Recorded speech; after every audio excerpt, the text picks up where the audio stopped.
Dear students, ఒకసారి ఈ data చూడండి. సీరియల్ నెంబర్, ఐటమ్, ప్రైస్ ఉన్నాయి కదా. ఇక్కడ ల్యాప్టాప్స్ 40,000, హార్డ్ డిస్క్ 2,500, ఇలా డేటా అంతా అయింది. నౌ ఫైనల్గా మనం ఈ ల్యాప్టాప్స్ అన్ని ఎన్ని సేల్ అయ్యాయి అని చెక్ చేయాలి అనుకోండి.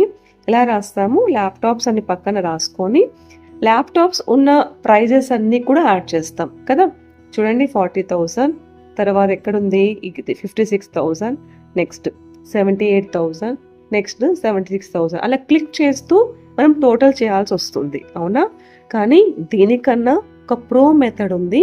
ఆ మెథడ్ చెప్తాను, చూడండి. Yes, it is possible. అది ఎలాగో చూద్దాం. First items and total price అని హెడ్డింగ్స్ క్రియేట్ చేసుకోండి. Now data and data validation. ఇక్కడ వచ్చిన తర్వాత మీరు వాల్యూలో లిస్ట్ సెలెక్ట్ చేసుకుంటారు.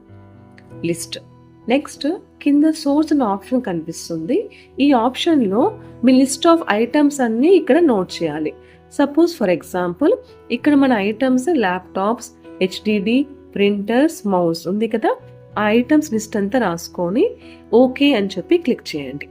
నౌ టోటల్ ప్రైస్ ఈ సెల్లోకి వచ్చి is equal to some if bracket start చేసి ఐటమ్స్ అండ్ ప్రైస్ రేంజ్ అంతా సెలెక్ట్ చేసుకోండి.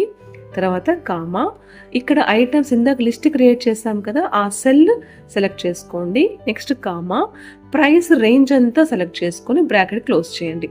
చూడండి, మన లిస్టులో మనం ఏదైతే సెలెక్ట్ చేస్తామో ఆ ఐటమ్ ఒక టోటల్ సేల్స్ ప్రైస్ అంతా కూడా ఇక్కడ వస్తుంది. This is a pro level method. ఇలాంటి మరి ఎన్నో ప్రో లెవెల్ మెథడ్స్ కోసం మన ఛానల్ని లైక్ చేసి, షేర్ చేసి, సబ్స్క్రైబ్ చేసుకోండి. Thank you.